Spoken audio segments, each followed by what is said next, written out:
Welcome to rhythm of learning. ഇന്നത്തെ ക്ലാസ്സിൽ നമ്മൾ പഠിക്കുന്നത് ആലപ്പുഴ, എറണാകുളം, കോഴിക്കോട് എന്നീ പറയുന്ന ജില്ലകളില് 2024 നടന്ന LGS എക്സാമിന്റെ ക്വസ്റ്റ്യൻ പേപ്പറിലുള്ള GK ക്വസ്റ്റ്യൻസ് ആണ് കേട്ടോ.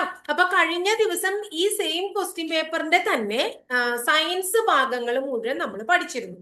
അപ്പൊ ക്ലാസ്സിലേക്ക് കടക്കുന്നതിന് മുമ്പ് ടീച്ചർ വീണ്ടും പറയണത് എന്താണെങ്കിൽ, നമ്മൾ ഈ ക്വസ്റ്റ്യൻ പേപ്പറുകൾ ഇപ്പൊ 4-5 ക്വസ്റ്റ്യൻ പേപ്പർ ആയി ചെയ്യുന്നു. മുൻപ് ടീച്ചർ എക്സ്പ്ലെയിൻ ചെയ്തിട്ടുള്ള, അതായത് അനുബന്ധ വിവരങ്ങൾ പറഞ്ഞിട്ടുള്ളത് പിന്നെ ടീച്ചർ വീണ്ടും പറയണില്ല. കാരണം നമ്മൾ 10-60ഓളം ക്വസ്റ്റ്യൻ പേപ്പർ ഇവിടെ ക്വസ്റ്റ്യൻസ് നമ്മൾ ഇവിടെ പറയാണ്. അപ്പൊ റിപ്പീറ്റേഷൻ വരണ്ടാന്ന് വിചാരിച്ചിട്ടാണ്. എന്നാൽ പറഞ്ഞ കാര്യങ്ങൾ മാത്രമേ പറയാത്തതുള്ളൂ. പറയാത്ത കാര്യങ്ങൾ നമ്മൾ ഓപ്ഷൻസ് അടക്കം എല്ലാം പറയുകയും ചെയ്യും. അപ്പൊ കാണാത്ത കുട്ടികൾ എന്താ ചെയ്യേണ്ടത്? നമ്മുടെ യൂട്യൂബ് ചാനലിൽ പ്ലേലിസ്റ്റില് ടീച്ചർ പ്രീവിയസ് ക്വസ്റ്റ്യൻ പേപ്പർ എന്ന് പറഞ്ഞിട്ട് പ്ലേലിസ്റ്റ് ക്രിയേറ്റ് ചെയ്തിട്ടുണ്ട്. അതിൽ LGS നിലവാരത്തിൽ LGS പഠിക്കുന്ന കുട്ടികളായാലും VFK ആയാലും ബെബ്കോ LDC ആയാലും അവർക്കൊക്കെ ഉപകാരമാണ്.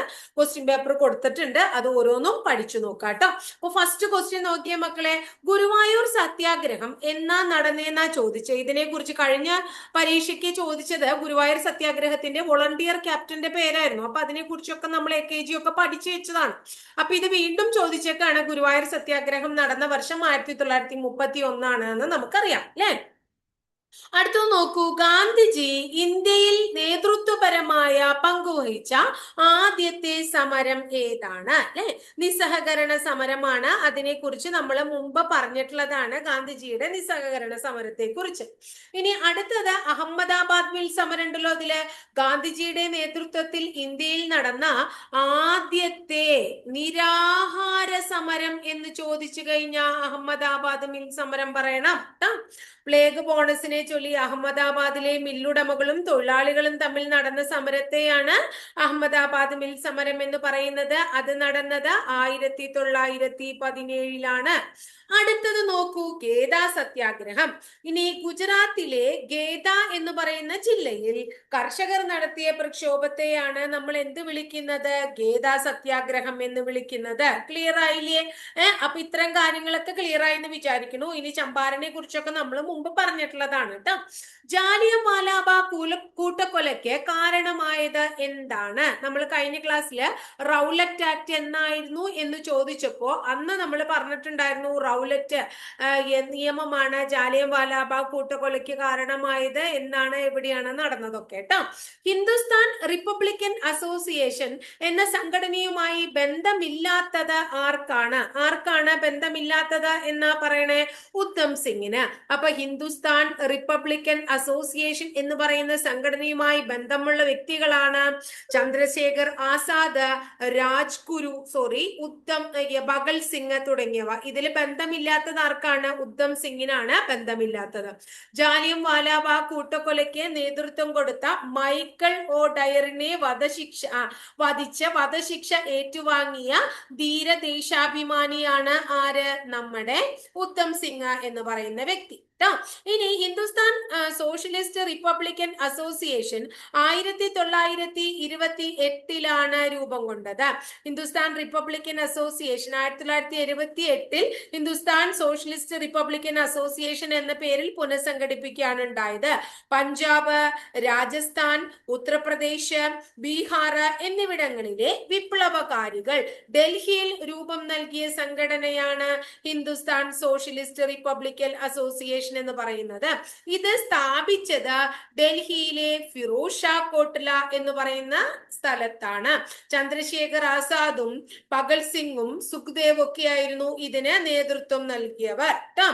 ക്ലിയർ ആയില്ലേ? ഈ എന്താ പറയുന്നത്, ഹിന്ദുസ്ഥാൻ റിപ്പബ്ലിക്കൻ അസോസിയേഷനുമായി ബന്ധപ്പെട്ട് അല്ലെങ്കിൽ ആ സംഘടന ഉൾപ്പെട്ട 2 പ്രധാനപ്പെട്ട കേസിൽ ഒന്ന് ലാഹോർ ഗൂഢാലോചന കേസും അടുത്തത് അസംബ്ലി ബോംബ് കേസും. ക്ലിയർ ആയോ മക്കളെ? അടുത്തത് 5ാമത്തെ ചോദ്യത്തിലേക്ക് വന്നാലോ. ഇന്ത്യയിൽ ഭരണഘടനാ പരിഷ്കാരം വരുത്തുന്നത് ചർച്ച ചെയ്യുന്നതിന് വിളിച്ചു ചേർത്തതാണ് വട്ടമേശ സമ്മേളനങ്ങൾ. എല്ലാ വട്ടമേശ സമ്മേളനങ്ങളും പങ്കെടുത്ത വ്യക്തി ആരാണ്? BR അംബേദ്കർ ആണ്. നമുക്കറിയാം 3 വട്ടമേശ സമ്മേളനങ്ങൾ നടന്നു. ഒന്ന് 1930, അടുത്തത് 31, അടുത്തത് 32. 3 വർഷങ്ങളിലായിട്ടാണ് നടന്നത്. ഇന്ത്യയിൽ നടപ്പിലാക്കേണ്ട ഭരണഘടനാ പരിഷ്കാരങ്ങളെ കുറിച്ചും സൈമൺ കമ്മീഷൻ റിപ്പോർട്ടിനെ കുറിച്ചും ചർച്ച ചെയ്യാൻ വിളിച്ചുകൂട്ടിയ സർവകക്ഷി സമ്മേളനത്തിനാണ് വട്ടമേശ സമ്മേളനം എന്ന് വിളിക്കുന്നത് അല്ലെ. വട്ടമേശ സമ്മേളനങ്ങളുടെ വേദി ലണ്ടനാണ്. ലണ്ടനിലെ ജെയിംസ് പാലസ് ആണ്. എവിടെയാണ്? ലണ്ടനിലെ ജെയിംസ് പാലസ് ആണ് അതിന്റെ വേദി. വട്ടമേശ സമ്മേളനങ്ങളുടെ അധ്യക്ഷൻ ബ്രിട്ടീഷ് പ്രധാനമന്ത്രിയായ റാംസെ മക്ഡൊണാൾഡ് ആയിരുന്നു. വട്ടമേശ സമ്മേളനം നടക്കുമ്പോൾ ബ്രിട്ടീഷ് രാജാവ് ജോർജ് അഞ്ചാമനും ആയിരുന്നു എന്ന് ഓർത്തുവെക്കുക കേട്ടോ. വളരെ ഇമ്പോർട്ടന്റ് ആയിട്ടുള്ള കാര്യമാണ് വട്ടമേശ സമ്മേളനങ്ങളെ കുറിച്ച് പറയുന്നത്. ഇനി 3 വട്ടമേശ സമ്മേളനങ്ങളിലും പങ്കെടുത്ത വ്യക്തിയാണ് അല്ലെ. ആരെന്ന് പറഞ്ഞു? നമ്മള് BR അംബേദ്കർ എന്ന് പറഞ്ഞു. ഈ 3 വട്ടമേശ സമ്മേളനങ്ങളിലും പങ്കെടുത്ത ലിബറൽ പാർട്ടിയുടെ പ്രതിനിധിയാണ് തേജ് ബഹാദൂർ സുപ്രു. ആരാണ്? തേജ് ബഹാദൂർ സുപ്രു. വളരെ ഇമ്പോർട്ടന്റ് ആണ്. വനിതകളാണ് ബീഗം ജഹന്നാരയും ഷാനവാസും. ആരാണ്? ബീഗം ജഹന്നാരയും ഷാനവാസും. 2ാം വട്ടമേശ സമ്മേളനത്തിൽ ഇന്ത്യൻ നാഷണൽ കോൺഗ്രസിനെ പ്രതിനിധീകരിച്ച ഏക വ്യക്തിയാണ് ഗാന്ധിജി.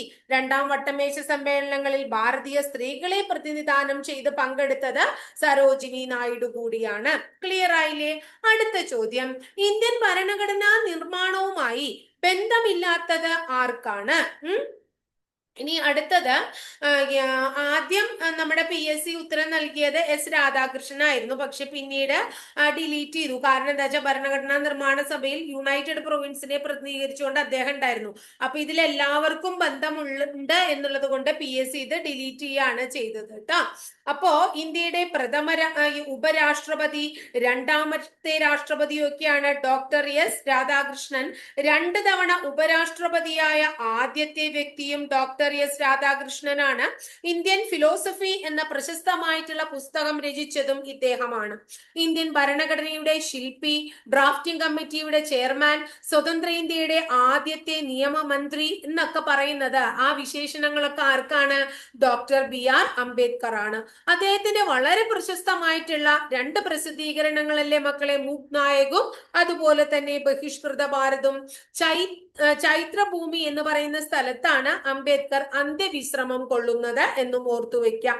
ഭരണഘടനാ നിയമനിർമ്മാണ സഭയുടെ പ്രഥമ സമ്മേളനത്തിലെ അധ്യക്ഷനാണ് ഡോക്ടർ സച്ചിദാനന്ദ സിൻഹ ട്ടോ. അതും അദ്ദേഹത്തെയും ഓർക്കണം. ഇനി ജവഹർലാൽ നെഹ്റുവിനെ കുറിച്ച് പറയാതെ തന്നെ നമുക്ക് എല്ലാവർക്കും അറിയുന്നതാണ് ഇന്ത്യയുടെ പ്രഥമ പ്രധാനമന്ത്രിയാണ്. ഇന്ത്യൻ ഭരണഘടനയുടെ ആമുഖത്തിന്റെ ശില്പിയാണ്. ഏറ്റവും കൂടുതൽ കാലം ഇന്ത്യയുടെ പ്രധാനമന്ത്രി പദവി വഹിച്ച വ്യക്തി ഇദ്ദേഹമാണ്. ഇതൊക്കെ നമുക്ക് അറിയാവുന്ന കാര്യങ്ങളാണ്. പിന്നെയും ടീച്ചർ പറയുന്നില്ല കേട്ടോ. അടുത്തത് നോക്കിയേ, താഴെ തന്നിരിക്കുന്നവയിൽ മൗലിക അവകാശങ്ങളിൽ പെടുന്നത് ഏതെന്നാ ചോദിച്ചേക്കണേ കേട്ടോ. അപ്പോ നമ്മള് ഈ ഉത്തരം PSC ഡിലീറ്റ് ചെയ്തേക്കാണ്. ഇത് വേണ്ട, പിന്നീട് ഫൈനൽ ഈ വന്നപ്പോ ഇത് ഡിലീറ്റഡ് ആയിണ്ടായിരുന്നു എന്ന് മനസ്സിലാക്കാം കേട്ടോ. ഇതില് വളരെ പ്രധാനമാണ് ആർട്ടിക്കിൾ 14. സമത്വത്തിനുള്ള അവകാശത്തെ കുറിച്ച് പറയുന്നത് ഏതിലാണ്? ആർട്ടിക്കിൾ 14 എന്ന് ഓർത്തു വെക്കുക അല്ലെ. അതുപോലെ സ്വത്ത് വാങ്ങാനുള്ള അവകാശം ഒരു മൗലിക അവകാശമല്ല. അതെന്താണ്? 44 ഭേദഗതി പ്രകാരം ഇന്ത്യൻ ഭരണഘടനയിൽ നിന്നും സ്വത്തവകാശം എടുത്തു കളഞ്ഞിട്ടുണ്ട്. അപ്പൊ ഇത്തരം കാര്യങ്ങളൊക്കെ നമുക്ക് അറിയാവുന്ന കാര്യങ്ങളാണ്. ഇത് മുമ്പ് ടീച്ചർ ഓരോ ആർട്ടിക്കിളും പ്രത്യേകം പറഞ്ഞിട്ടുള്ളതാണ്. അതുപോലെ ഇഷ്ടപ്പെട്ട മതത്തിൽ വിശ്വസിക്കാനുള്ള അവകാശം അനുച്ഛേദം 25 അപ്പൊ സ്വത്ത് വാങ്ങാനുള്ള അവകാശം 44 ഭേദഗതി പ്രകാരം എടുത്തു കളഞ്ഞു അല്ലെ സ്വത്തവകാശം. അടുത്തത് എന്താണ്? ഇഷ്ടപ്പെട്ട മതത്തിൽ വിശ്വസിക്കാനുള്ള അവകാശം. അതേതാണ്? ആർട്ടിക്കിൾ 25 ഇഷ്ടപ്പെട്ട മതത്തിൽ വിശ്വസിക്കാനുള്ള അവകാശം ഏതാ? ആർട്ടിക്കിൾ 25. ഭരണഘടനാപരമായ പരിഹാരത്തിനുള്ള അവകാശം ഏതാണ്? ആർട്ടിക്കിൾ 32. ഇതൊക്കെ സ്ഥിരം ചോദിക്കുന്ന ചോദ്യങ്ങളാണ്. ഭരണഘടനയുടെ ഹൃദയവും ആത്മാവും എന്ന് അംബേദ്കർ വിശേഷിപ്പിച്ചത് ആർട്ടിക്കിൾ 32നെയാണ്. മൗലിക അവകാശങ്ങളിൽ മൗലികമായത് എന്ന് പറയുന്നതും ആർട്ടിക്കിൾ 32നെയാണ് അല്ലെ. ഇനി അടുത്തത്, ഇന്ത്യയിൽ എവിടെയും യാത്ര ചെയ്യാനുള്ള സ്വാതന്ത്ര്യം, സഞ്ചാര സ്വാതന്ത്ര്യത്തെ കുറിച്ച് പറയുന്നത് ആർട്ടിക്കിൾ 19(1)(d)യിലാണ്. അതിനെ കുറിച്ച് പറയുന്നത് യാത്ര ചെയ്യാനുള്ള സ്വാതന്ത്ര്യത്തെ കുറിച്ച് പറയുന്നത് 19(1)ലാണ്. സൗജന്യവും നിർബന്ധിതവുമായ വിദ്യാഭ്യാസത്തിനുള്ള അവകാശത്തെ കുറിച്ച് പറയുന്നത് ആർട്ടിക്കിൾ 21(a)യിലാണ്. Article 21(a). അപ്പൊ ഈ കാര്യങ്ങളൊക്കെ ക്ലിയർ ആയല്ലോ. ക്വസ്റ്റ്യൻ ഡിലീറ്റഡ് ആണെന്ന് ഓർത്തോളൂ കേട്ടോ. അടുത്തത് നോക്കൂ, 8ാമത്തെ ക്വസ്റ്റ്യൻ. നിർദ്ദേശക തത്വങ്ങൾ നടപ്പിലാക്കുന്നതിനായി സമീപിക്കേണ്ട കോടതി ഏതാണ്? നമ്മൾ എടുത്തു പഠിക്കുന്നുണ്ട്. നിർദ്ദേശക തത്വങ്ങൾ നടപ്പാക്കാൻ നമുക്ക് കോടതിയെ സമീപിക്കാൻ കഴിയില്ല. ഓർക്കണം, ഒരു രാഷ്ട്രം പിന്തുടരേണ്ട മഹത്തായ ആശയങ്ങളും മാർഗങ്ങളും ലക്ഷ്യങ്ങളുമാണ് നിർദ്ദേശക തത്വത്തിൽ പറയുന്നത്. നിർദ്ദേശക തത്വങ്ങൾ ഭരണഘടനയുടെ പാർട്ട് 4-ൽ ആർട്ടിക്കിൾ 36 മുതൽ 51 വരെയാണ്. നമ്മുടെ 1935-ലെ ഗവൺമെന്റ് ഓഫ് ഇന്ത്യ ആക്ടിൽ പറഞ്ഞിരിക്കുന്ന എന്താണ്, ഇൻസ്ട്രുമെന്റ് ഓഫ് ഇൻസ്ട്രക്ഷൻസ് ഇതിന് സാദൃശ്യമുള്ളതാണ് നിർദ്ദേശക തത്വങ്ങൾ എന്ന് പറയുന്ന സംഭവം. ഇനി ഇന്ത്യൻ ഭരണഘടനയിൽ പരീക്ഷയ്ക്ക് ചോദിക്കാറുള്ളത് ഇതാണ്: ക്ഷേമ രാഷ്ട്രം എന്ന് പറയുന്ന സങ്കല്പം ഉൾക്കൊള്ളുന്നത് എവിടെയാണ്? നിർദ്ദേശക തത്വങ്ങളിലാണ്. നിർദ്ദേശക തത്വങ്ങളില് കോടതിയെ സമീപിക്കാൻ പറ്റില്ല, ഇത് ന്യായവാദത്തിന് അർഹമല്ല. നിർദ്ദേശക തത്വങ്ങൾ നമ്മൾ കടം കൊണ്ടിരിക്കുന്നത് എന്താണ്? നിർദ്ദേശക തത്വങ്ങൾ ഭരണഘടനയിൽ ഉൾപ്പെടുത്തിയ ആദ്യത്തെ രാജ്യം സ്പെയിനാണ്. നിർദ്ദേശക തത്വങ്ങൾ ഇന്ത്യ കടം കൊണ്ടിരിക്കുന്നത് എവിടെ നിന്നാണ്? അയർലൻഡിൽ നിന്നാണ്. ഇന്ത്യ കടം കൊണ്ടിരിക്കുന്നത് എവിടെ നിന്നാണ്? അയർലൻഡിൽ നിന്നാണ്. നിർദ്ദേശക തത്വങ്ങൾ ഭരണഘടനയുടെ ഭാഗമാക്കാൻ നിർദ്ദേശിച്ച കമ്മിറ്റി തേജ് ബഹാദൂർ സപ്രു കമ്മിറ്റിയാണ്. തേജ് ബഹാദൂർ സപ്രു കമ്മിറ്റിയാണ്. അപ്പോ എന്താ പറയുന്നത്, നിർദ്ദേശക തത്വങ്ങളില് ഗാന്ധിജിയുടെ കുറെ ആശയങ്ങളൊക്കെ ഉണ്ട്. അതായത് ഗ്രാമപഞ്ചായത്തുകൾ രൂപീകരിക്കുക, കുടിൽ വ്യവസായം പ്രോത്സാഹിപ്പിക്കുക, ലഹരി വസ്തുക്കൾ നിരോധിക്കുക, അതൊക്കെ ഏതിൽ പെടുന്നതാണ്? നിർദ്ദേശക തത്വങ്ങളിൽ പെടുന്നതാണ് എന്ന് പഠിക്കൂട്ടോ. ഈ ലോകത്തിലെ ഏറ്റവും വലിയ എഴുതപ്പെട്ട ഭരണഘടനയുള്ള രാജ്യം ആരുടെയാണ്? ഇന്ത്യയുടെയാണ്. ഏറ്റവും വലിയ എഴുതപ്പെട്ട ഭരണഘടന ഇന്ത്യൻ ഭരണഘടനയുടെ സവിശേഷതയാണ്. ദൃഢവും അയവുള്ളതുമായിട്ടുള്ള ഭരണഘടനയാണ്. അതുപോലെ ഇന്ത്യൻ ഭരണഘടന പാർലമെന്ററി ജനാധിപത്യ ഭരണം ഫോളോ ചെയ്യുന്നു. ജനങ്ങൾക്കാണ് അധികാരം. മൗലിക അവകാശങ്ങൾ, മൗലിക കടമകൾ, മാർഗനിർദ്ദേശക തത്വങ്ങൾ, സാർവത്രിക പ്രായപൂർത്തി, വോട്ടവകാശം, അതുപോലെ നിയമവാഴ്ച, ഏക പൗരത്വം, ഇതൊക്കെ തന്നെ വളരെ ഇമ്പോർട്ടന്റ് ആയിട്ടുള്ള ഇന്ത്യൻ ഭരണഘടനയുടെ സവിശേഷതകളാണ് എന്നും ഓർക്കുക. അടുത്തത്, പാർലമെന്റിന്റെ പ്രധാന ചുമതല എന്താണ്? നിയമനിർമ്മാണമാണ് പാർലമെന്റിന്റെ പ്രധാന ചുമതല. ഇന്ത്യയുടെ നിയമനിർമ്മാണ വിഭാഗം അഥവാ ലെജിസ്ലേച്ചർ എന്ന് നമ്മൾ വിളിക്കുന്നത് ഏതിനെയാണ്? പാർലമെന്റിനെയാണ്. പാർലമെന്റ് എന്ന പദം ഉടലെടുത്തത് ഫ്രഞ്ച് ഭാഷയിലെ പാർലർ എന്ന പദത്തിൽ നിന്നാണ്. പാർലമെന്റുകളുടെ മാതാവ് എന്ന് വിളിക്കുന്നത് ബ്രിട്ടീഷ് പാർലമെന്റിനെയാണ്. ഇന്ത്യൻ പാർലമെന്റ് എന്നത് ലോകസഭയും രാജ്യസഭയും പ്രസിഡന്റും ചേർന്നതാണ്. ഇന്ത്യയുടെ പുതിയ പാർലമെന്റ് മന്ദിരത്തിന് തറക്കല്ലിട്ടത് പ്രധാനമന്ത്രി നരേന്ദ്രമോദിയാണ് 2020 ഡിസംബർ 10-ന്. സെൻട്രൽ വിസ്ത റീഡെവലപ്മെന്റ് പ്രോജക്റ്റിന്റെ ഭാഗമായാണ് പുതിയ പാർലമെന്റ് മന്ദിരം പണി കഴിപ്പിക്കുന്നത്. പണി കഴിപ്പിച്ച് അത് ഉദ്ഘാടനം നടത്തിയത് 2023 മെയ് 28-ന് നരേന്ദ്രമോദിയാണ്. ഇതിന്റെ സെൻട്രൽ വിസ്ത പദ്ധതിയുടെ നിർമ്മാണ കരാർ ഏറ്റെടുത്തിരുന്നത് ടാറ്റ പ്രോജക്ട് ലിമിറ്റഡ് ആണ്. പുതിയ പാർലമെന്റ് മന്ദിരത്തിന്റെ രൂപകൽപ്പന ചെയ്തത് ബിമൽ പട്ടേൽ ആണ്.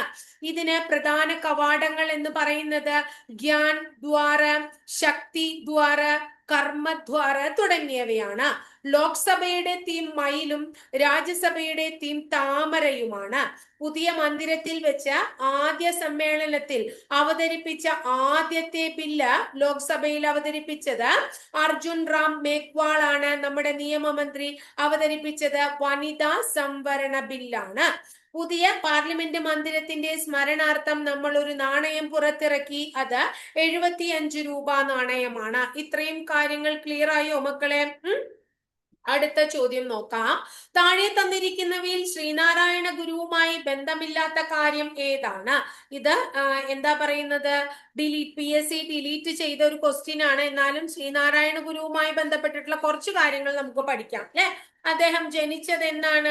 1856 ഓഗസ്റ്റ് 20-ന് തിരുവനന്തപുരം ജില്ലയിലെ ചെമ്പഴന്തി ഗ്രാമത്തിലാണ് അദ്ദേഹം ജനിച്ചത് അല്ലെ. നവോത്ഥാനത്തിന്റെ, കേരള നവോത്ഥാനത്തിന്റെ പിതാവ് എന്നറിയപ്പെടുന്നു, നാണുവാശാൻ എന്നറിയപ്പെടുന്നു അല്ലെ. അദ്ദേഹത്തിന്റെ ആദ്യത്തെ ഗുരു കണ്ണങ്കര മൂത്തപ്പിള്ള ആശാനാണ്. ശ്രീനാരായണ ഗുരു സ്ഥാപിച്ച ആലുവ അദ്വൈത ആശ്രമത്തിന്റെ ആപ്തവാക്യം ഓം സാഹോദര്യം സർവത്ര എന്നതാണ്. 1903 മെയ് മാസം 15-ാം തീയതിയാണ് അദ്ദേഹം SNDP സ്ഥാപിക്കുന്നത്. SNDPയുടെ സ്ഥാപക പ്രസിഡന്റ് അദ്ദേഹമാണ്. കൊല്ലത്താണ് SNDPയുടെ ആസ്ഥാനം. അരുവിപ്പുറം തീർത്ഥാടകർക്ക് ഭക്ഷണ വിതരണത്തിനായി ആരംഭിച്ച സമിതിയുടെ പേരാണ് വാവൂട്ട് യോഗം എന്ന് പറയുന്നത്. SNDPയുടെ ആദ്യത്തെ മുഖപത്രം ലെ ഏതാണ്? വിവേകോദയമാണ് ആരംഭിച്ചത്. അതിന്റെ സ്ഥാപകൻ കുമാരനാശാനാണ്. 1904 അത് ആരംഭിച്ചത്. ഈഴവ ഗസറ്റ് എന്ന ഇത് അപരനാമത്തിൽ അറിയപ്പെടുന്നു. ഇതൊക്കെ വളരെ ഇമ്പോർട്ടന്റ് ആയിട്ടുള്ള ഒരു എന്താണ് ശ്രീനാരായണ ഗുരുവുമായി ബന്ധപ്പെട്ടതാണ്. പറയുകയാണെങ്കിൽ നമ്മൾ 1 മണിക്കൂർ പറയേണ്ടി വരും. ടീച്ചർ പ്രധാനപ്പെട്ട കുറച്ച് പറഞ്ഞു എന്നേ ഉള്ളൂ. ഡിലീറ്റഡ് ക്വസ്റ്റ്യൻ അല്ലേ, അപ്പൊ അതുമായി ബന്ധപ്പെട്ട് കുറച്ച് പറഞ്ഞു എന്നേ ഉള്ളൂ. അടുത്തത് നോക്കൂ മക്കളെ. ഇന്ത്യൻ നാഷണൽ ആർമിയുടെ വനിതാ വിഭാഗം നേതാവ് ആരാണ്? ക്യാപ്റ്റൻ ലക്ഷ്മിയാണ്. ആരാ ക്യാപ്റ്റൻ ലക്ഷ്മി അല്ലെ? ക്യാപ്റ്റൻ ലക്ഷ്മിയുടെ യഥാർത്ഥ പേര് ലക്ഷ്മി സ്വാമിനാഥൻ എന്നാണ്. ഇന്ത്യയിലെ സ്വാതന്ത്ര്യ സമര കാലത്ത് റാണി ലക്ഷ്മിബായി റെജിമെന്റ് നയിച്ച വനിതാ നേതാവായിരുന്നു ക്യാപ്റ്റൻ ലക്ഷ്മി. ക്യാപ്റ്റൻ ലക്ഷ്മി നേതൃത്വം വഹിച്ച വനിതാ സേനയാണ് INA. ആസാദ് ഹിന്ദ് ഗവൺമെന്റിലെ ഒരേ ഒരു വനിതാ അംഗം കൂടിയാണ് ആര്? ക്യാപ്റ്റൻ ലക്ഷ്മി എന്ന് ഓർത്തുവെക്കുക. ക്ലിയർ ആയില്ലേ? ഇനി കുട്ടിമാളുവമ്മ കൊടുത്തിട്ടുണ്ട് അല്ലെ. കോഴിക്കോട് നടന്ന വിദേശ വസ്ത്രശാലകളുടെ പിക്കറ്റിങ്ങിൽ വനിതാ വിഭാഗത്തെ നയിച്ചത് കുട്ടിമാളുവമ്മയാണ്. കുട്ടിമാളുവമ്മ പങ്കെടുത്ത കോൺഗ്രസ് സമ്മേളനം 1939 ഹരിപുര സമ്മേളനമാണ് എന്നും കൂടി ഓർത്തുവെക്കുക കേട്ടോ. അതുപോലെ തന്നെ രാജധാനി മാർച്ച് നയിച്ച ലേഡിയാണ് ആര്? അക്കാമ ചെറിയാൻ. തമ്പാനൂർ മുതൽ കവടിയാർ കൊട്ടാരം വരെ 1938 ഇവർ രാജധാനി മാർച്ച് നയിച്ചു. ജോവാൻ ഓഫ് ആർക്ക്, കേരളത്തിന്റെ ജോവാൻ ഓഫ് ആർക്ക് എന്നറിയപ്പെടുന്നു അക്കമ്മ ചെറിയാനെ അല്ലെ. ജീവിതം ഒരു സമരം എന്നത് അക്കമ്മ ചെറിയാന്റെ ആത്മകഥയാണ്. ഇവർ തിരുവിതാംകൂറിന്റെ ഝാൻസി റാണി എന്ന പേരിൽ അറിയപ്പെടുന്നുണ്ട്. അടുത്തത് ആനി മസ്ക്രീൻ ആണ്. നോക്കൂ. ഭരണഘടനാ നിയമനിർമ്മാണ സഭയിൽ തിരുവിതാംകൂറിനെ പ്രതിനിധീകരിച്ച ഏക വനിതയാണ് ആനി മസ്ക്രീൻ. കേരളത്തിൽ നിന്ന് ലോക്സഭാ അംഗമായ ആദ്യ വനിതയും ആര് തന്നെയാണ്? ആനി മസ്ക്രീൻ തന്നെയാണ്. തിരുവിതാംകൂർ സ്റ്റേറ്റ് കോൺഗ്രസിൽ അംഗമായ ആദ്യ വനിതകളിൽ ഒരാൾ കൂടിയാണ് ആര്? ആനി മസ്ക്രീൻ എന്ന് ഓർത്തുവെക്കുക. കേരളത്തിന്റെ ഝാൻസി റാണി എന്ന് നമ്മൾ ആനി മസ്ക്രീനെ വിളിക്കുന്നു. അടുത്ത ചോദ്യം, കേരള കലാമണ്ഡലത്തിന്റെ സ്ഥാപിതവുമായി ബന്ധപ്പെട്ട വ്യക്തി ആരാണ്? നമുക്കറിയാം, വള്ളത്തോൾ നാരായണ മേനോനാണ് അല്ലെ. വള്ളത്തോൾ നാരായണ മേനോനും മുകുന്ദരാജയും ചേർന്ന് 1930 സ്ഥാപിച്ചതാണ് ഏത്? കേരള കലാമണ്ഡലം എന്ന് പറയുന്നത്. പാരമ്പര്യ കലാരൂപങ്ങളുടെ വികാസത്തിനായി ദേശീയ സമരകാലത്ത് കേരളത്തിൽ ആരംഭിച്ച പ്രസ്ഥാനം ഏത് എന്ന് ചോദിച്ചു കഴിഞ്ഞാലും കേരള കലാമണ്ഡലം പറയണം. തൃശൂർ ജില്ലയിൽ ചെറുതുരുത്തി ഗ്രാമത്തിൽ വള്ളത്തോൾ നഗറാണ് എന്തിന്റെ ആസ്ഥാനം? കേരള കലാമണ്ഡലത്തിന്റെ ആസ്ഥാനം. ഔദ്യോഗികമായി ഇത് 1930 നവംബർ 9 കുന്നംകുളത്താണ് ഉദ്ഘാടനം ചെയ്തത്. കേരള കലാമണ്ഡലം സന്ദർശിച്ച ആദ്യ ഇന്ത്യൻ പ്രധാനമന്ത്രി ആരാണ്? ജവഹർലാൽ നെഹ്റു ആണ്. കേരള കലാമണ്ഡലത്തിന്റെ നിലവിലെ ചാൻസലർ ഡോക്ടർ മല്ലിക സാരാഭായി ആണ് എന്നും കൂടി ഓർത്തുവെക്കുക. കഥകളി, മോഹിനിയാട്ടം, ഓട്ടംതുള്ളൽ, കൂടിയാട്ടം, പഞ്ചവാദ്യം, കർണാടക സംഗീതം, മൃദംഗം തുടങ്ങിയ വിവിധ ഭാഗങ്ങളിൽ പരിശീലനം നടത്തുന്ന ഒരു റെസിഡൻഷ്യൽ സ്ഥാപനമാണ് കലാമണ്ഡലം. അടുത്തത് നോക്കൂ. ഞാൻ പറഞ്ഞതാണ് സമപന്തി ഭോജനം, പ്രീതി ഭോജനം അല്ലെ. ഇതൊക്കെ നമ്മൾ കഴിഞ്ഞ ദിവസം പഠിച്ചു അല്ലെ. സമപന്തി ഭോജനം ആരാ നടത്തിയേ? വൈകുണ്ഠസ്വാമി. അപ്പൊ എല്ലാ ക്വസ്റ്റ്യൻ പേപ്പറിലും ഇപ്പൊ ഇതിൽ നിന്ന് തന്നെ നമ്മളൊന്ന് ഓർത്തു നോക്കിയ മക്കളെ. അതായത് ഇത്രയും ക്വസ്റ്റ്യൻ പഠിച്ചിട്ട് ആവർത്തിച്ച് വന്നിട്ടുള്ള ചോദ്യങ്ങൾ ഏതാ? ഗുരുവായൂർ സത്യാഗ്രഹം, അതുപോലെ തന്നെ നിസ്സഹകരണ സമരം, റൗലക്ട് ആക്ട് അല്ലെ, അതുപോലെ പിന്നെന്താ പറയുന്നത്, വട്ടമേശ സമ്മേളനം.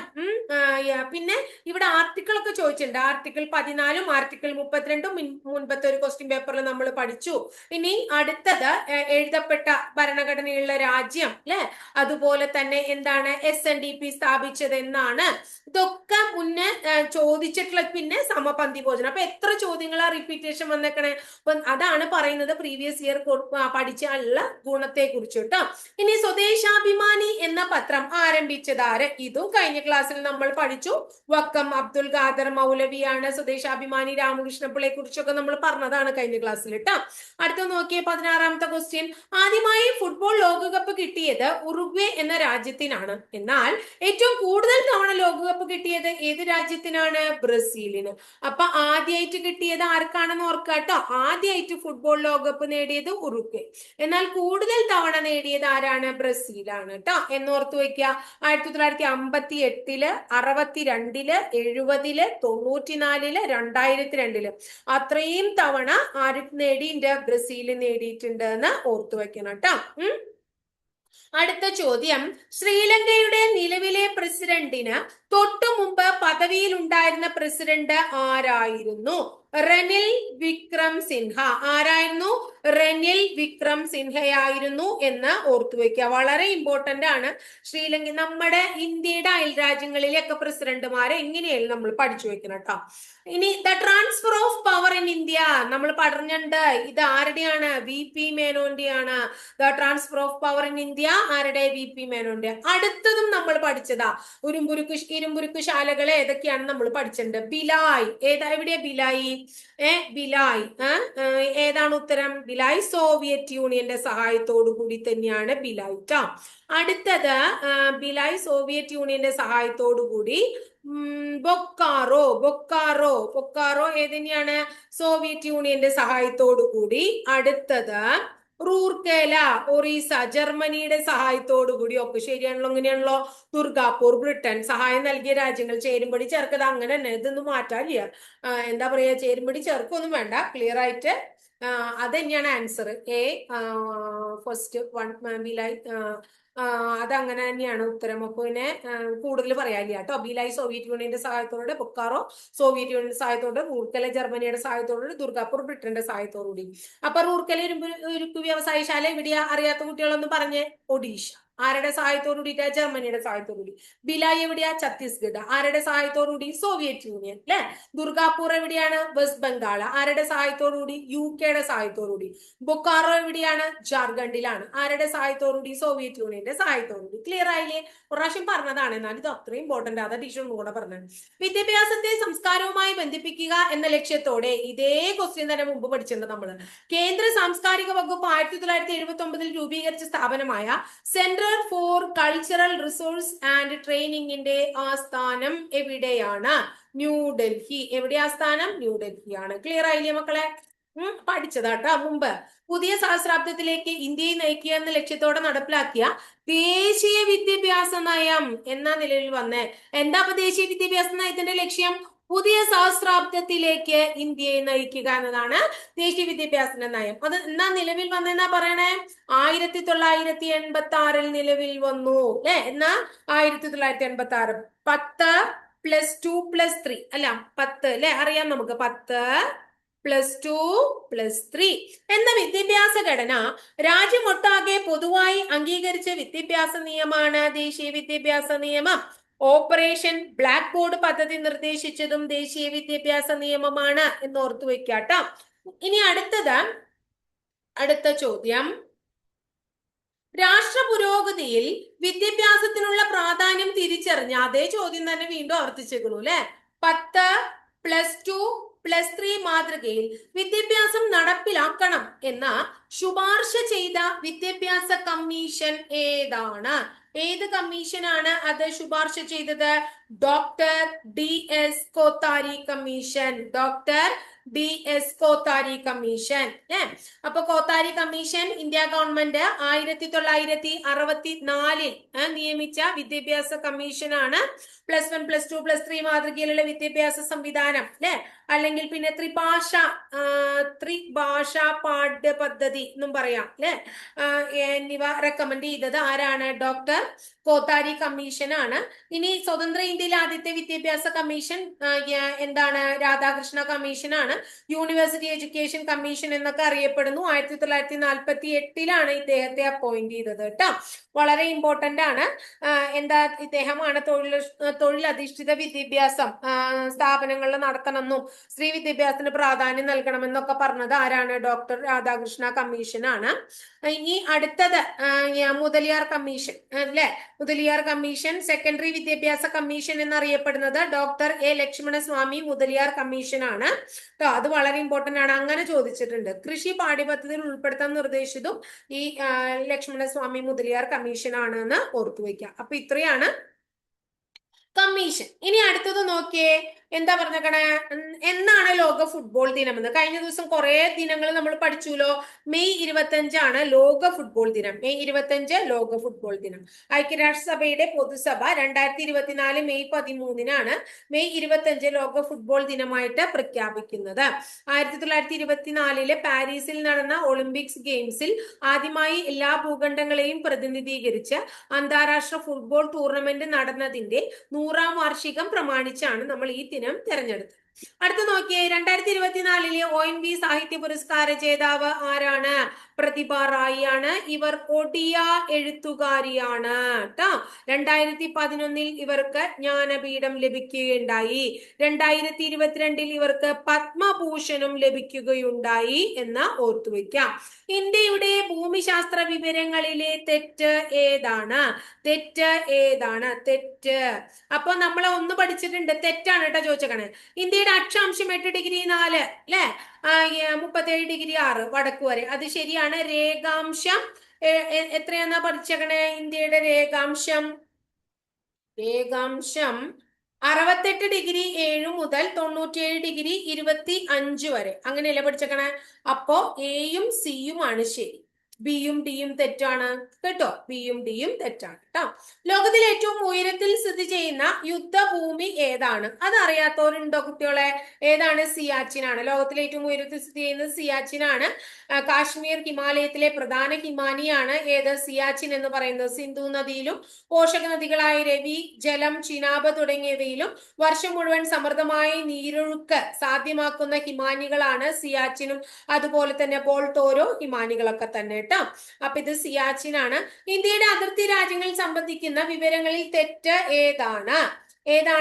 ഇത് PSC ഡിലീറ്റ് ചെയ്തിട്ടുണ്ട്. അപ്പൊ അതുകൊണ്ട് അത് നമുക്ക് പഠിക്കേണ്ട. PSC ഡിലീറ്റ് ചെയ്ത കാര്യമാണ് കേട്ടോ. ഇനി അടുത്തത് ഇന്ത്യയുടെ തെക്ക് വടക്ക് കിഴക്ക് പടിഞ്ഞാറൊക്കെ ഏതൊക്കെയാണെന്ന് നമ്മൾ പറഞ്ഞിട്ടായിരുന്നു കഴിഞ്ഞ ദിവസം കേട്ടോ. ഇന്ത്യയുടെ ഭൂപ്രകൃതി സവിശേഷത, അതിൽ ഒറ്റയാനെ കണ്ടെത്തുക.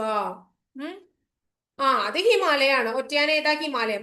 കാരണം ഇന്ത്യയുടെ ഭൂപ്രകൃതി വിഭാഗങ്ങളാണ് ഉത്തരപർവ്വത മേഖല, ഉത്തരേന്ത്യൻ സമതലം, പിന്നെ ഏതാ? ഉപദ്വീപീയ അല്ലെ, ഉപദ്വീപീയ പീഠഭൂമി, അതുപോലെ തന്നെ ഇന്ത്യൻ മരുഭൂമി, തീരസമതലങ്ങളും ദ്വീപുകളും. അപ്പൊ അതിൽ ഏത് പെടില്ല? ഹിമാലയം പെടില്ല. അപ്പോ 1, 2, 3, 4, 5 തുടങ്ങിയവ ഇന്ത്യയുടെ ഭൂപ്രകൃതി സവിശേഷത. ഹിമാലയം അതിൽ പെടില്ല കേട്ടോ. അപ്പൊ ഹിമാലയം, ഒറ്റയാൻ ആരാണ്? ഹിമാലയാണ് കേട്ടോ. ഇനി അടുത്തത് നോക്കിയേ, 29 ഒക്കെ PSC ഡിലീറ്റ് ചെയ്ത ചോദ്യങ്ങളാ.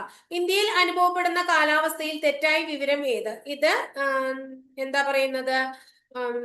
PSC ഡിലീറ്റ് ചെയ്തതാണ്. അപ്പൊ നമുക്ക് ഏതായാലും ഇന്ത്യയില് കാലാവസ്ഥയെ കുറിച്ച് ഒന്ന് പഠിക്കാം. ഉത്തരേന്ത്യയില് ശൈത്യകാലം എത്തുന്നത് നവംബർ മാസം മധ്യത്തോട് കൂടിയിട്ടാണ് നമ്മുടെ ഇവിടെ ശൈത്യകാലം എത്തുന്നത്. ഏറ്റവും തണുപ്പേറിയ മാസങ്ങൾ ഡിസംബർ ജനുവരി മാസങ്ങളാണ് കേട്ടോ. ഇനി അതുപോലെ തന്നെ ഏപ്രിൽ മെയ് മാസങ്ങളാണ് ഉഷ്ണകാലം. മെയ് മാസത്തോടു കൂടി പടിഞ്ഞാറൻ ഭാഗങ്ങളില് 48 ഡിഗ്രി വരെ ഉയരാറുണ്ട് ചൂട്. നമുക്ക് അതിനേക്കാൾ കൂടുതൽ പഠിക്കേണ്ട കാര്യങ്ങൾ ഇനിയാ വരണേ. അതായത് ഉത്തരേന്ത്യൻ സമതലങ്ങളിൽ താപനില ഗണ്യമായി ഉയർത്തുന്ന ഉഷ്ണക്കാറ്റുകളെ നമ്മൾ എന്ത് വിളിക്കുന്നു? ലൂ എന്ന് വിളിക്കുന്നു. എന്താണ് ഉഷ്ണക്കാറ്റിന്റെ പേര്? ലൂ എന്നാണ് ഉഷ്ണക്കാറ്റിന്റെ പേര്. പരീക്ഷയ്ക്ക് ചോദിച്ചിട്ടുണ്ട്. ചോദിച്ച കാര്യങ്ങൾ മാത്രമാണ് ടീച്ചർ പറയുന്നുള്ളൂ കേട്ടോ. വളരെ ഇമ്പോർട്ടന്റ് ആയിട്ടുള്ളതാണ്. അതുപോലെ ഉഷ്ണകാലത്ത് ഇന്ത്യയിൽ വീശുന്ന പ്രാദേശിക വാദങ്ങളാണ് mango shower, cherry blossom, norwester, അതുപോലെ തന്നെ ലൂ തുടങ്ങിയവ കേട്ടോ. ലൂ ഉത്തരേന്ത്യൻ സമതലത്തിൽ വീശുന്നു. കാൽബൈശാഖി വെസ്റ്റ് ബംഗാളിലാണ്. അതുപോലെ തന്നെ മാംഗോ ഷവർ കേരളം, കർണാടകം തുടങ്ങിയവയാണ്. ഏപ്രിൽ മഴ, വേനൽ മഴ എന്നൊക്കെ അറിയപ്പെടുന്നത് ഏതിനെയാണ്? ഈ മാംഗോ ഷവറിനെയാണ്. കേരളത്തിലും കർണാടകത്തിലും കാപ്പിത്തോട്ടങ്ങൾക്ക് പ്രയോജനകരമായിട്ടുള്ള ഉഷ്ണക്കാറ്റിനെയാണ് നമ്മൾ ചെറി ബ്ലോസം എന്ന് വിളിക്കുന്നത്. അതുപോലെ ഉഷ്ണകാലത്ത് വൈകുന്നേരങ്ങളിൽ ബംഗാൾ, അസം എന്നീ സംസ്ഥാനങ്ങളിൽ ഉണ്ടാകുന്ന ഇടിമിന്നലോടുകൂടിയ കാറ്റിനെയും മഴയെയും നമ്മൾ നോർവെസ്റ്റർ എന്ന് വിളിക്കുന്നു.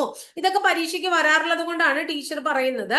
ബംഗാളിലെ തേയില, ചണം, നെല്ല് എന്നീ കൃഷികളെ സഹായിക്കുന്നത് കാൽബൈശാഖിയാണ്. കാൽബൈശാഖി കാറ്റിന്റെ പ്രത്യേകത ഭയങ്കര കാറ്റാണ്, അലറുന്ന കാറ്റെന്നൊക്കെ പറയും.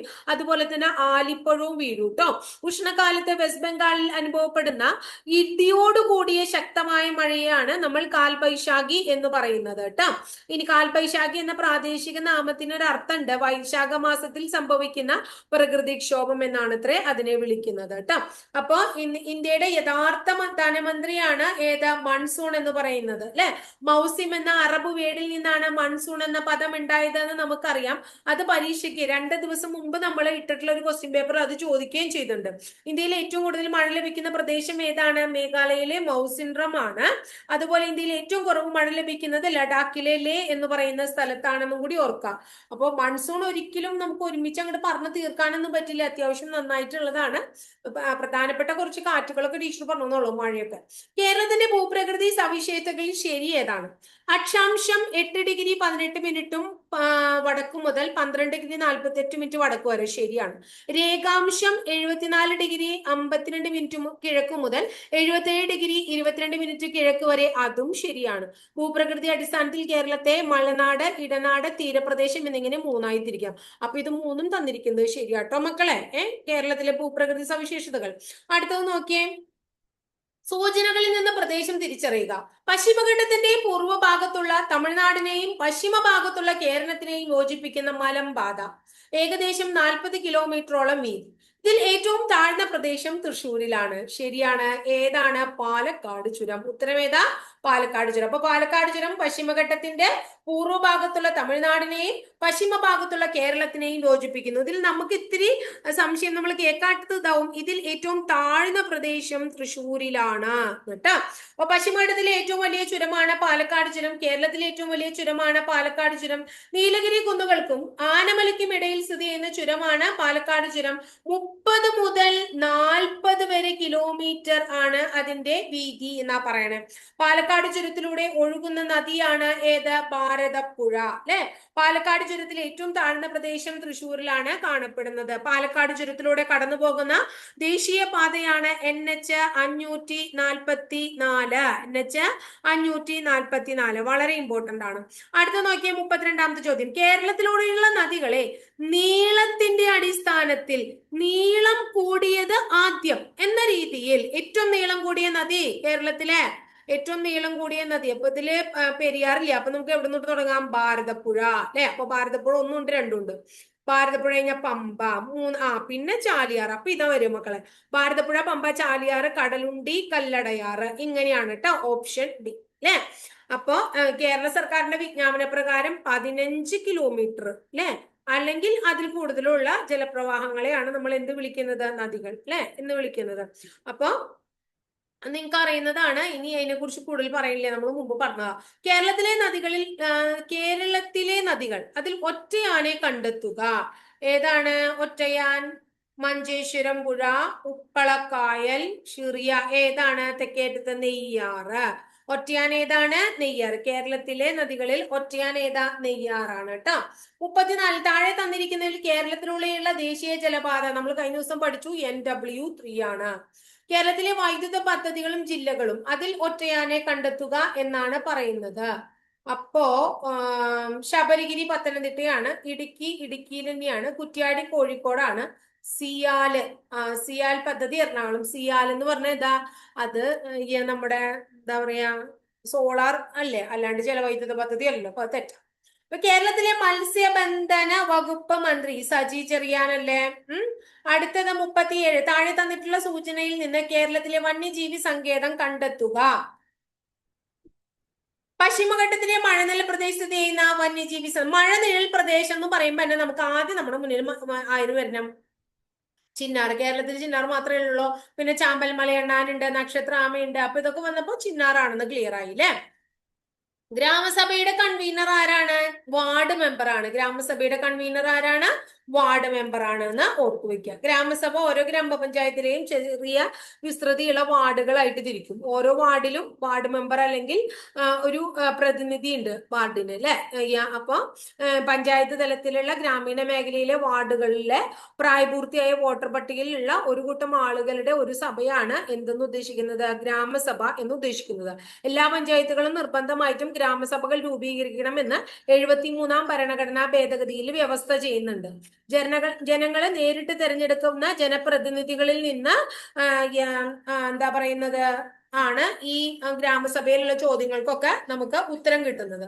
ഗ്രാമസഭയുടെ കൺവീനർ വാർഡ് മെമ്പർ ആണ്. ഗ്രാമസഭയുടെ യോഗത്തിന്റെ അധ്യക്ഷം വഹിക്കുന്നത് ആരാണ്? പഞ്ചായത്ത് പ്രസിഡന്റ് ആണ്. ഗ്രാമസഭയുടെ സെക്രട്ടറി ആരാ? പഞ്ചായത്ത് സെക്രട്ടറി തന്നെ കേട്ടോ. അപ്പൊ ഗ്രാമസഭ 243A 243A എന്ന് പറയുന്ന ആർട്ടിക്കിളാണ് ഗ്രാമസഭയെ കുറിച്ച് പറയുന്നത്. 39. പ്രഥമ കേരള സ്കൂൾ ഒളിമ്പിക്സ് ഏത് ജില്ലയിലാണ്? പ്രഥമ കേരള സ്കൂൾ ഒളിമ്പിക്സ് എവിടെയാ നടന്നത്? എറണാകുളം ജില്ലയിൽ കേട്ടോ. 2025 സംസ്ഥാന സ്കൂൾ കലാമേളയുടെ വേദി എവിടെയായിരുന്നു? സംസ്ഥാന സ്കൂൾ കായികമേള. ഇത് സ്കൂൾ ഒളിമ്പിക്സ് അല്ലേ. 2025 എവിടെയാണ് നടന്നത്? തിരുവനന്തപുരത്ത് കേട്ടോ. 2025 ഭാഗ്യചിഹ്നം തങ്കു എന്ന് പറയുന്ന മുയലായിരുന്നില്ലേ മക്കളെ? നമ്മൾ മുമ്പ് പഠിച്ചിട്ടുണ്ട് കേട്ടോ. ബ്രാൻഡ് അംബാസിഡർ സഞ്ജു സാംസൺ ആയിരുന്നു. ഗുഡ്വിൽ അംബാസിഡർ കീർത്തി സുരേഷ് ആയിരുന്നു. ഓവറോളും ആർക്ക് തന്നെയാ കിട്ടിയത്? തിരുവനന്തപുരത്തിന് തന്നെയാ കിട്ടിയത്. 2025 സംസ്ഥാന സ്കൂൾ കായിക മേളയാ നമ്മൾ പറയണ കേട്ടോ. അടുത്തത് 40.